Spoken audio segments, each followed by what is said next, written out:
All right. Good morning, Doug. We're back with more questions from our viewers and specifically from members of our file, which is our private member group. If you'd like to learn more about that private member group, there's a link in the description below. And all right, Doug. So the first question is, will people finally realize that or recognize their insanity? You know, all the wokeness, the communism, all this nonsense when they're finally go broke or become financially poor with hyperinflation and currency failure and stuff like that. Will they finally wake up?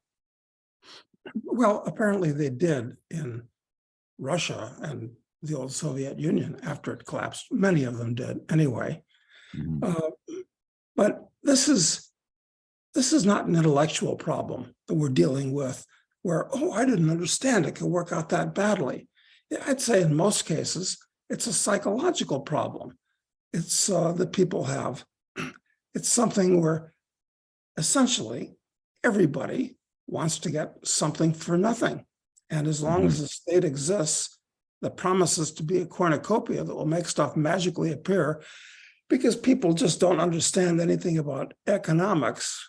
I mean, I'm not talking about how to, maybe save a few bucks and all that. So the situation's actually fairly hopeless. And it's even funny, this woman that wants to be, I think it's comptroller of the currency, her name is Sala Amarova. She's a doctrinaire Marxist-Leninist. She grew up in the old USSR, and she's still that way. And here she is, wants to be a high government official in the Biden administration. So yeah, some people learn a lesson, okay, but it's not going to change human nature, which is pretty bad. Okay. Sorry to start off on a negative note. Yeah. All right. What are your general feelings on investment property going into the future? He says, I guess he's talking about his specific situation. He wonders if it's better to pay off an investment property with future revalued gold bullion or hold on to the gold to spend on other things. Well, I think if you can own any kind of investment property, look, this is dangerous, okay? But you're making a bet on the value of the dollar in many ways. You're making a bet on a lot of things. You're making a bet on how the economy will go in general, how it'll go for that piece of property in particular. You're making a bet on interest rates, all kinds of things. So look, I didn't need the money, but I took out a large mortgage on my house in the US because I got it, I think I got it at 3 1/8 fixed for 30 years. And I don't like debt for all kinds of reasons. But when these stupid banks are making a gift to you, I know that the dollar is going to lose value at more than 3 1/8%. No doubt. No doubt. Yeah. So that's a tough question to answer. But and another question is, what are the terms? If it's a commercial piece of property, can you walk away from it if things really get bad? Mhm. What are the circumstances of the deal? So, but interest rates are going up a lot right now. So should you still take out a mortgage if you'd like to? Well, I think interest rates are going higher. Yeah, you can probably do that, but it's not like a complete gift the way it was 2 years ago. No, and I mean, and until prices are going to have to fall for real estate to kind of make up for the interest rate situation, but that really hasn't started to happen yet. So now it seems like the market will get there, though. It will have to adjust. So, yeah, I don't know. I'd be tempted to wait personally, but who knows? I would too. It's too early to buy real estate. It's too early to buy real estate because in the lunatic crypto market, Dogecoin or Dogecoin still has a market cap of, I think, like $6 billion. And it's acknowledged as being totally without purpose and completely worthless. So that tells you something. Sure does. All right, Doug. Next question is, what was your favorite time period in your life? And not like your age, but like as you grew up in America, lived all over the world. Is there like an era like the 90s or the or the 70s or something that stands out as being, if you could, if you'd like to, those, you, I guess, think with most fond memories. Hmm. Well, I think the peak of American civilization, well, I guess there were several peaks in the past, but in my lifetime, the best time was in the 60s. It was the time of blue jeans and hot dogs and convertibles and California girls, and everything was booming. I mean, you could get a job and live on it for $1.25 an hour. Sounds unbelievable, I know, but it happens to be true. Yeah, that was a very good. It was socially pretty stable. The country was losing a lot of the uptightness, perhaps, of the 50s, but it hadn't gone, totally crazy with sex, drugs, and rock and roll, all of which are good things, of course, but you could overdo things too. Of course, So, yeah. I'll pick the 60s. America was unchallenged on the top of the world. Just the way obviously I wasn't around in the 60s, but it seems like there's the general sense of optimism seems like it was very high. Anything was possible, right? Yeah, that's right. I mean, maybe you could say 1959, because the 1959 Cadillac was an icon where you could have gigantic land yacht with those two bullet taillights on top of the fins. This kind of told you what Americans felt like in those days. That's awesome. That's awesome. Okay, good. That's good. Next question is, Doug, you're extremely accomplished, but is there anything else you'd like to conquer with your remaining years, they say? No, because as I've explained before, I'm a dust in the wind person, and I think this all amounts to naught. So that no, there's nothing I want to do in particular other than to something that amuses me and keeps me busy. Mm-hmm. That's all. I mean, I think it would be perfectly satisfactory to sit in Padmasana like a monk and just contemplate existence 24 hours a day. You could do that too. Yep. I mean, but I probably don't have the self-discipline I need to keep from getting bored and wanting to do something.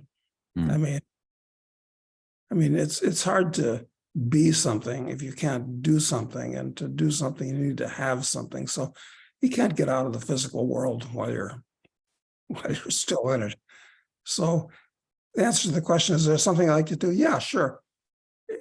Look, my hobby for many years was trying to overthrow a government, and not in a violent way. Peacefully.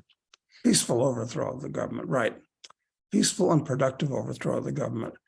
But I don't really care enough anymore, because you got to hang out with the wrong kind of people while you're trying to do it, and try to go on a major sales expedition convincing people.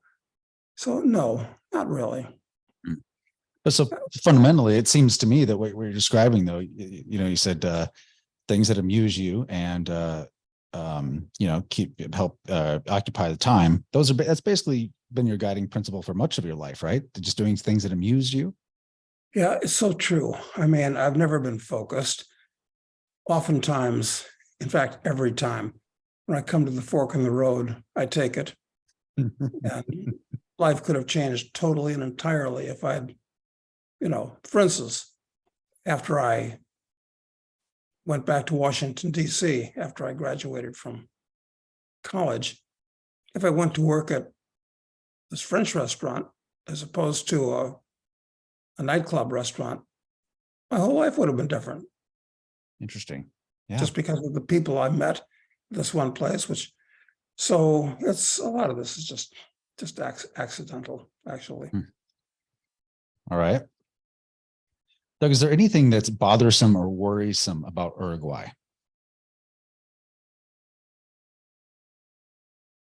I don't know, it's awfully quiet and it's inconvenient. And it's hard to get things here. Like, for instance, I'm setting up a gym at my house, and with the import duties and all this type of thing, they make things really hard. I mean, if you want to have nice stuff around you that's imported, it's very, very expensive and very, very inconvenient. I think that's the biggest single thing. Totally. It's super hard to be a professional consumer here. Yeah. It's tough. Yeah. And then I get invited, like today, I'm going to a kind of an asado lunch that some friends of mine are putting on in Punta. And I know I'll enjoy it when I get there. But the problem is that somebody down here, somebody invites you out to an asado, you got to counter invite them. And the same thing is happening on Sunday. There's some gringo that's bought an estancia near where I live. I'll see you there. And I suppose going to this, because I'd like to meet him, now I got to, counter asado with him. And, Maybe not though. He's a gringo. He won't know this rule yet. Yeah, maybe not. That's right. But then when he finds out I violated, he'll think he might think I'm a bad guy. So I don't know. Yeah. Listen, America is really convenient, but this place is okay. And here's a related question. He says, what do you miss most from living in Argentina as compared to Uruguay? Argentina is much more sophisticated and much more convenient. Mm-hmm. So specifically if you're in Buenos Aires, right? Specifically if you're in, yes. If you're out in the provinces, you're hit or miss. But Buenos Aires has everything you might want. Yeah, I heard somebody say the other day that I think it was Dominic Frisby in one of his little podcasts. He was talking about European cities, and he said, it's quite possible that in the end, Buenos Aires will be the last great European city because they're all otherwise being consumed and thrown away with, so many refugees and so forth. So that's a very good point. Europe is totally screwed. It's going to be depopulated of its current residents and their culture, and it's going to be taken over by Africans, Arabs, and Chinese in the future. So yeah, forget about Europe. So yes, and of all the cities in Latin America, I'd say Buenos Aires is the most sophisticated and nicest in many ways. So yeah, that's a good observation. Yeah. And if you get the timing right, I can actually get from our ranch to the Four Seasons in Buenos Aires in 3 hours. If you get the timing right to the airport in Punta, then it gets, it is pretty accessible. So yeah, that's not bad at all. And if you want to, you can actually drive to Buenos Aires, but it's going to take a lot longer than 3 hours too. Yeah. Yeah. You have to put your car on the ferry across the Plate River, but it's and of course, if they have a nuclear war, then that's absolutely true. But Buenos Aires will be one of the only places. All right. Next question is, it says, should my wife and I decide to live in Uruguay, what's the best entrepreneurial business to start there? I can't think of any. This is not a country that's made for entrepreneurs. What do you think, Matt? You've got a lot more boots on the ground experience with the locals than I do at this point. Well, I think it depends on what you're really trying to accomplish. Obviously, if you're trying to really, grow or to build a fortune, this is not the place I'd recommend to come for that at all. No. I believe that we're going to be able to make, some money with our cattle business here. I believe, it'll take us a couple of years to get there, but I think we'll be able to do that. I do know that some people with real estate have done well, but you have to be very careful about where you buy. And like someone we both know recently took some of his extra cash and he built 2 small but nice homes that he's renting out, and they generate great cash flow for him. So, there's those opportunities. That's not really an active business though. The other thing is, I think anything that really caters to the expats, because they don't have they're not, if you're constrained by Uruguayan income, as your customers selling to people with only Uruguayan income, it'll be very difficult. But because, some of the problems, the frustrations you mentioned earlier, just getting some of the goods that you would like to get. Like I am in the market for a basketball hoop. Okay. Now I think I found one in Montevideo for $1,750, something that would cost me $400 in the US. And it's a huge pain in the ass to get it here and get it assembled.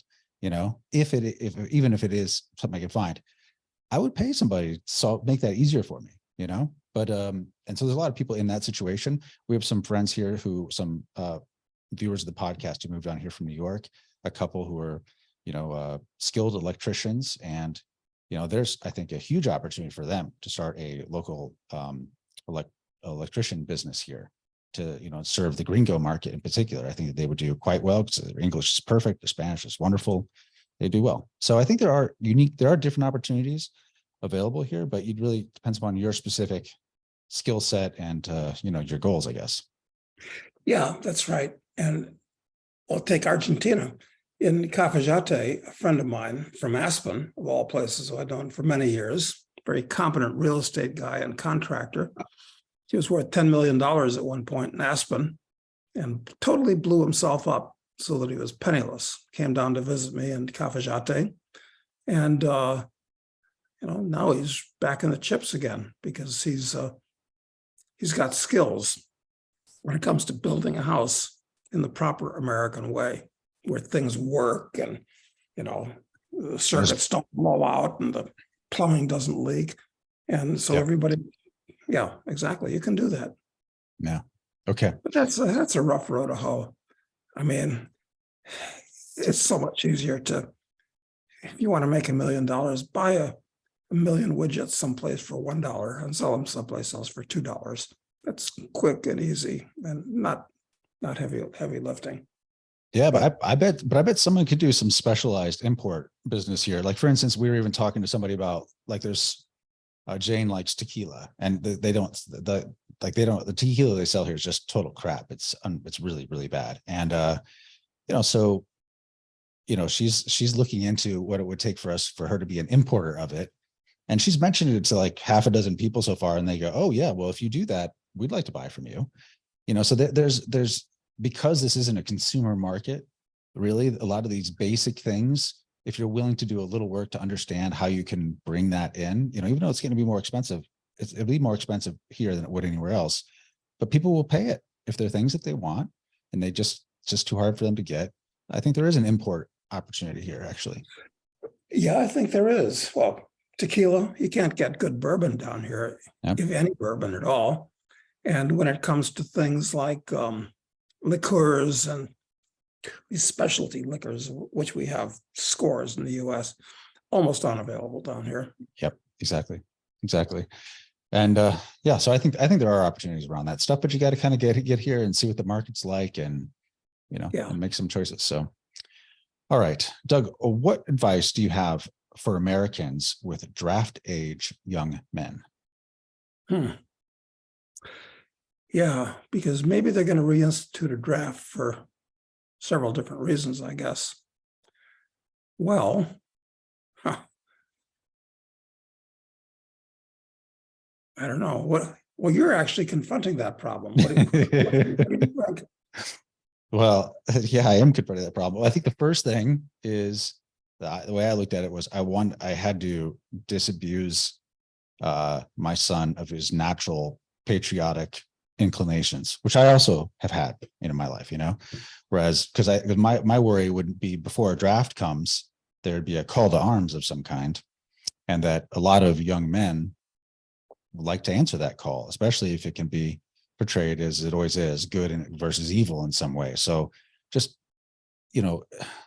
bring in some nuance in that conversation to talk about, what it actually is, instead of so they don't get swept up in that own enthusiasm, because they'll be your biggest enemy, if they want to do that and you can't stop them. So that's number one. Obviously, when you get to the draft part, that's why Maxim has residency in Uruguay and is pursuing citizenship here. It's just give you more options. That makes all the sense in the world. In fact, one of the luckiest things that ever happened to me when I was at that age and confronted with that was that, I'd signed up to go to a military boarding school for 4 years. And that was good because it cured me of wanting to go to West Point. My timing would have been absolutely horrible to be a second lieutenant shipped to Vietnam in 1968. I mean, that's, so I got cured of it. I mean, I realized with just a mild version of the military how stupid it is. So, but you're right. The first problem is the kid himself is going to want to do that. Yeah, I did. I joined the Army right after high school. I mean, I was excited about it, and there was no war going on then. But I mean, I was something that sounded good to me. Yeah. Yes, it seemed like a good idea at the time, which is the start of most disasters. Exactly. I don't know. It's a problem. But you're right. That's the first thing is the kid himself has got to realize. I think it's just a continuation of your core, philosophy that the greatest risk that you have in your life is sovereign risk. It's not a stock market crash, and it's not anything else. And that the drafting part is certainly one aspect of it. Having your kids swept away in that and sent off to the meat grinder. Yeah. The governments in general are the world's greatest predator, and you have to realize you're like a gazelle out on the veldt, being hunted by instruments of the state all the time in one way or another. Okay.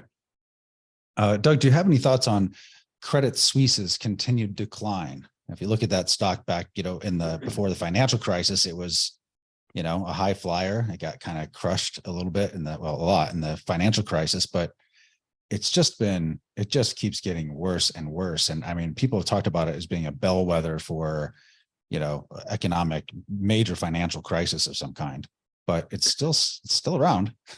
What do you think? Yeah, because the fact is that all of the major banks in the world have made the same mistakes and are run the same way as Credit Suisse. So I think it's just the first domino to fall.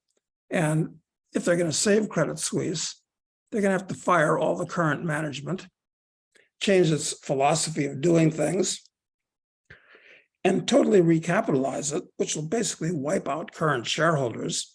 But wait a minute, if that's true of all the banks in the world, all the big banks, I'll bet Wells Fargo is going to be run. Talk about a stupidly run institution in the U.S. This is a real problem. What if every big bank in the world was a Credit Suisse lookalike?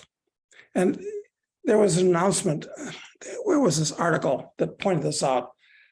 Somebody had done some looking into it and found that Credit Suisse is offering more in interest for term deposits than any other bank in Switzerland, or basically any other bank in the world at this point. But when it takes retail deposits in, it's paying more money in interest than it can loan money at. I mean, they haven't learned a thing. It's disaster. It's going to happen. Because they don't want billions and billions of dollars to leave the bank. So they're bribing people to stay there with high interest. But that high interest is exactly what's going to bankrupt them, because they can't, they're lending, they're doing the opposite of what it's a real problem. Well, I think it's almost everyone sort of sees that now, which is why it seems to be on such all the equity holders are just, running for the doors. Yeah. Well, all the banking system, but, none of these Swiss banks should have done what all the Swiss banks did, which is, hook up with American banks and American brokers. And, and then, of course, the Swiss government is basically rolled over. So Swiss bank secrecy doesn't exist. It used to exist when they were surrounded on every side by the Nazis, and they still had bank secrecy. But in today's world, nope, it's all gone. Nope. Yeah, and it's, I guess the bankers in Switzerland looked over to New York and London and saw how the bankers there were making, I don't know, 100 times more than they were, getting in all these exotic financial products. And so they abandoned centuries of tradition. Yeah. And turned out they were babes in the wood. Exactly. Right. Exactly. They're the first to go down because they didn't even know. They're just too, they couldn't even imagine how corrupt it really is. Yeah. Amazing. Oh, So Doug, question about libertarians. Why are libertarians so bad at reaching large audiences to share their obviously superior message and worldview? Why don't they support people who are attempting to do this more as well? All they have to do to succeed is make more people aware of how they think. well, a lot of libertarians try to do that, but few do it successfully. I mean, I've always complained about libertarians. They're like Marxists in many ways. And the joke I like is that what Mrs. Marx used to say to Carl is, Carl, why don't you stop writing about capital and get some of it? And this is the problem with libertarians, who are basically intellectuals and ideologues. And nobody likes to take advice from somebody that is not successful, because if the philosophy works, you should be able to put the theory into practice and at least do reasonably well. So do you think that the message, though, because his assumption here is that the message is so superior that if more people were just aware of it, they would adopt it. Do you think that's true? I'd like to think that's true. But it's like St. Ignatius Loyola said, and Lenin repeated it. He said, give me any child before he's 7, and I'll form the way he is for the rest of his life. Yeah. So one of the problems we got this way is that the family itself is perversely kind of a socialist institution. It's directed top down from the parents, usually the father, to the kids, where they take orders and you follow the orders and you get free food. And it's kind of like a mini socialist. If you run it that way, if you run it that way, if you run it that way, yeah, you're right. But most people kind of do. So it's training them. It's rather foolish of the communists to want to abolish the family, because the family necessarily, and nothing wrong with communist values if it's voluntary and a kid can leave the family if he wants, that'd be okay, I guess. Not practical, but so it's a very hard to solve problem. Yeah. That's why, in my own case, I promote libertarian values, ANCAP values, because I just feel it's a good thing to do and it intellectually amuses me, but not because I have hopes that it'll change the world. That's not going to happen. Yeah, this is my thought, is I think that because his other thing is, why don't the few really successful libertarians or ANCAPs, why don't they do more to support people who are attempting to spread these ideas? And I know lots of people do support these ideas in some ways, but I was wondering, as I was thinking about it, and I know you've done some things to support those ideas and support people, perpetuating these ideas. So have I, so have a lot of people we know, but, it's not like people are spending their fortune on it. And part of it seems to me that if you are one of the libertarians that goes and actually, gets yourself some capital, find some success in the world, it's almost like you lose your desire to try and fight the mindset is there among so many of the people. You realize that it is not something as simple as, oh, if they just saw the right answer that they would adopt it, that there's something else going on where people have to come to things on their own. At least that's my view. What do you think? I agree. And for instance, when I started that project in Argentina, Estancia de Cafayate, it was promoted to subscribers to my newsletter at the time. And obviously, they were all libertarian oriented. They pretty much had to be if they were reading that newsletter for more than one issue. Right. But it turned out when they arrived, there were the same problems that you'd expect with any group of people in a homeowners association. I want this. No, I want that. And, it turns into a roiling mass of discontent and so forth.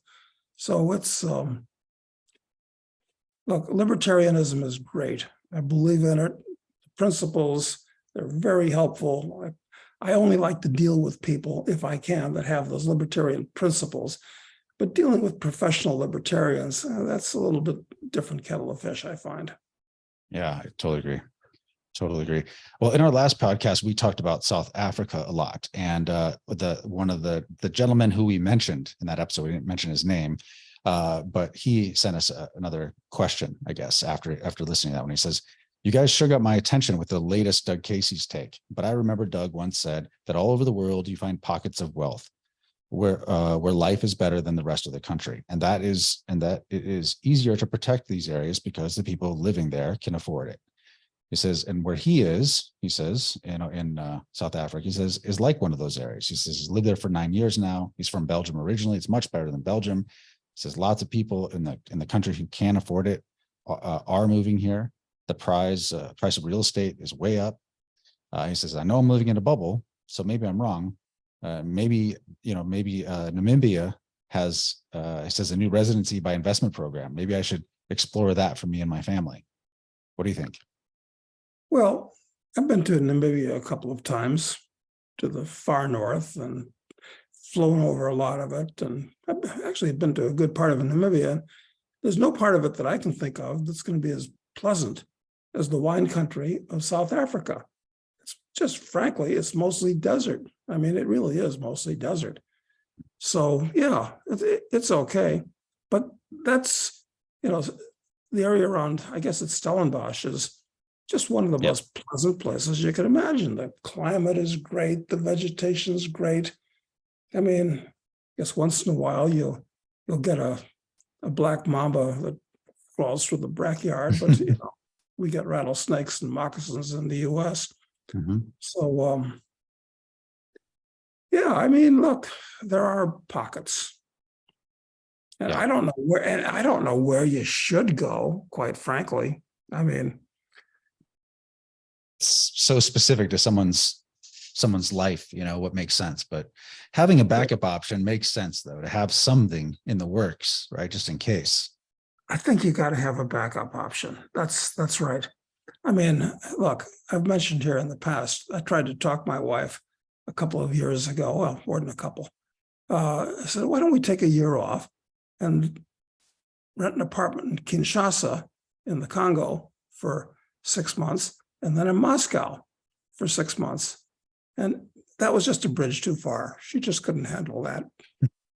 I mean, if I'd said St. Petersburg instead of Moscow, maybe I could have pushed it. But it's hard for people to move. It's a pain in the ass moving, especially moving across international borders. So, but you should. Yeah, sometimes you have to. Yeah. Okay, next question. Doug, is there a paradox of liberty similar to the paradox of tolerance? An example is people who love liberty hate big government, but if they don't get involved in government to keep it small, those that love government will expand it over time. It is a paradox, isn't it? But when you get involved in government, you're getting involved only to stop the idiots that are in it from doing things. But look, it's just like if you were elected to be a congressman, you're going to be living in an echo chamber with 500 idiots that are all going to be pressuring you to do what they want to do. And they're all going to be saying things that are antithetical to what you believe. And, most people, I mean, Ron Paul was one of the few that didn't roll over. So Yeah. it is a real paradox. There's no question about it. Yeah, I mean, I think you probably could make a difference if you're in the executive capacity. If you're a mayor of, I think of, I don't know if you ever saw this old sitcom called, not that old, but Parks and Rec, where it has this libertarian guy who's in charge of the Parks Department named Ron Swanson. This is the character name. It's quite hilarious. I think you'd like it.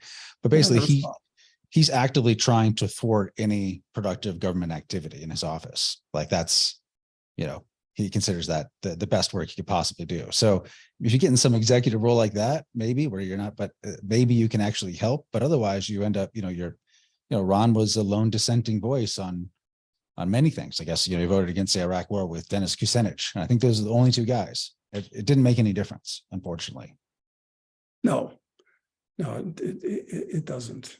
I mean, and a lot of people would feel they just don't want to descend into a snake pit where it's unpleasant and you might get bitten. And even on the county level or the city level, you got exactly the same kind of people, horrible people, that even being on a school board, I mean, dealing with the kind of people that want to sit on a school board is just depressing and futile, quite frankly.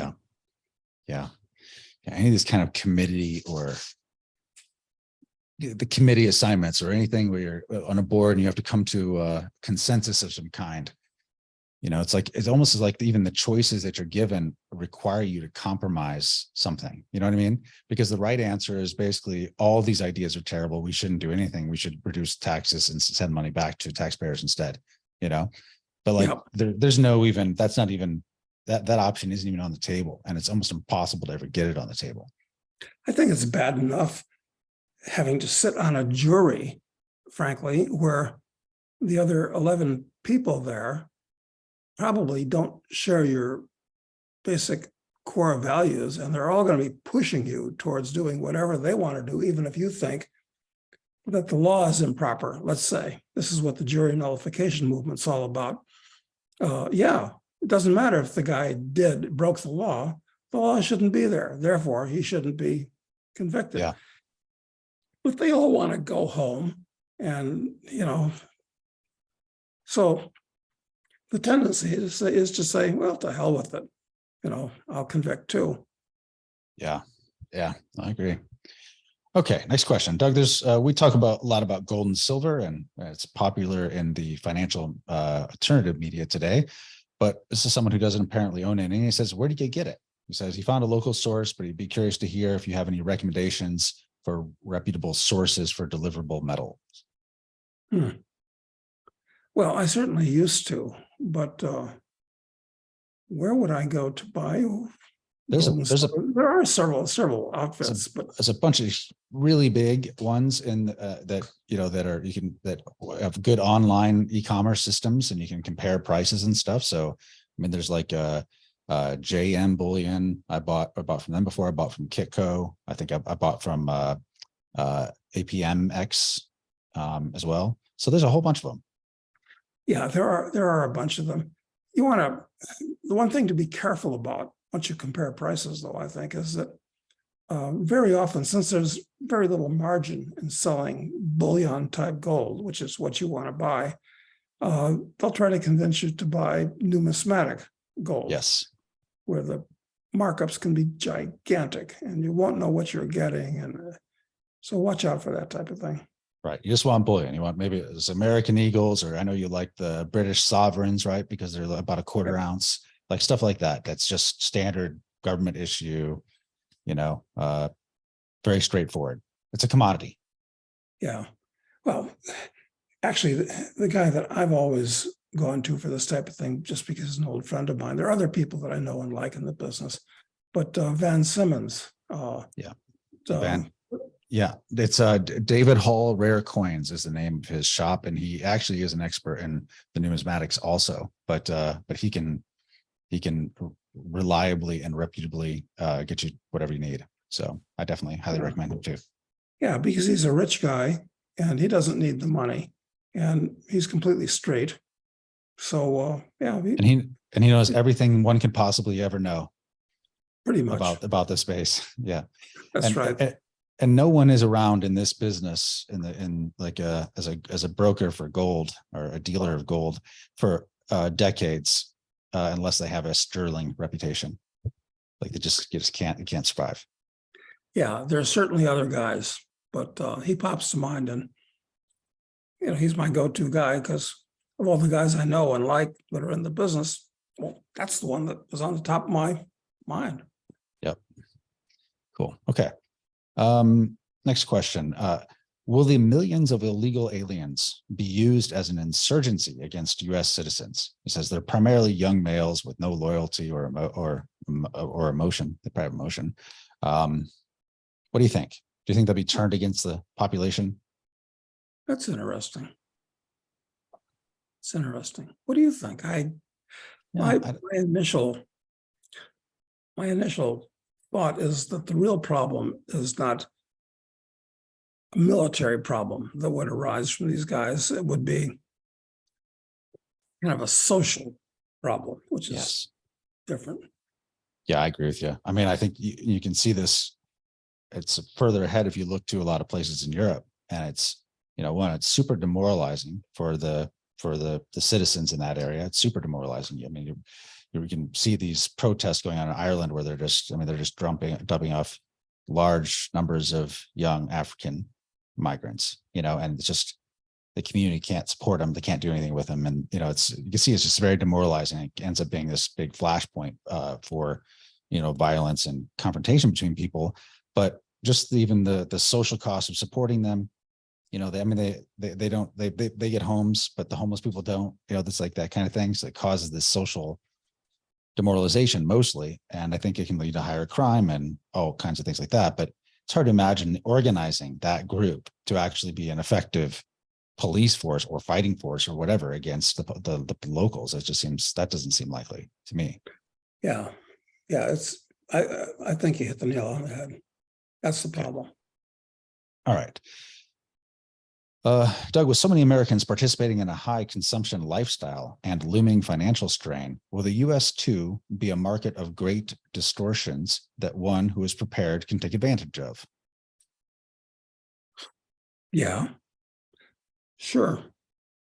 I mean, what would be an example of that? I mean,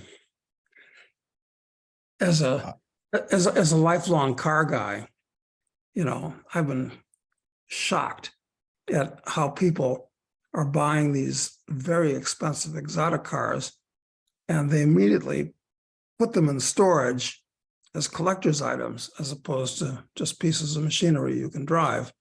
Well, that's a distortion that's building up, certainly. Yeah. And when that eventually will be some liquidation around that, and probably a lot of great real estate. If you happen to be well situated, you could probably pick up property. Like, you always talk about that castle was it the castle in Rhodesia you almost bought? That would have been a fantastic. So in crisis there would be opportunities like that. You would think. Absolutely, that would have changed my life totally if I'd bought that castle. Yeah, but there's so many things that you can do that turn left instead of turn right, and everything's an alternate reality. Well, I'm glad you took the turns you did, Doug. It's ended up in a good place for me. So yeah, all's well that ends well. Well, at least here in Uruguay, nothing happens, and if it does happen, it happens pretty slowly. So really slow. Yeah, I agree. Yes, I mean, and people. The reason people wouldn't like it here primarily, I think, is because they would be bored with that, and you have to alter your lifestyle from this high consumption lifestyle to one that's more about spending time with people and asados and stuff like that. I mean, that is what it's more about. But yeah, and I do live here. Living out on an estancia is one thing, but getting if you want to live in an apartment, I don't know if that's any fun anywhere, but you can get a house in Punta and, go to different restaurants. And there's a big expat community. And, you know, Yeah. if you like to socialize with people, you can get to know them, and so forth. But Yeah. it's probably not quite as easy as it was for me back in the US and the US in Aspen, where I play poker every Monday with my friends. I'm not sure you could find a poker game here in Uruguay. And on Fridays, a bunch of semi-retired rich guys would get together and have lunch and bring in a speaker. Could you do that here? Might be tough. Be tough at the density of the population. Be tough right now. I mean, you could probably you had very similar things in Buenos Aires, though, right? I did. Now, Buenos Aires is a different thing. I'm a member of a couple clubs there, and it's nice. But you know, frankly, I've still got my apartment in Buenos Aires, but I don't go to Buenos Aires anymore. So I'm feeling like that's kind of falling aside. I'm basically here. Yeah. Okay. Well, that's really all the questions we have for today, Doug. Thank you very much for your time, and we'll be back next week. Okay, that's fantastic, Matt. I wonder if anything strange or weird or interesting will happen in the world this week. Yeah. Well, I'm sure there'll be something bad, almost certainly. That's right. It's unlikely that friendly aliens are going to land on the roof of the White House and give us a marvelous technology that will cure all the world's ills. It's much more likely that the White House launches a missile someplace.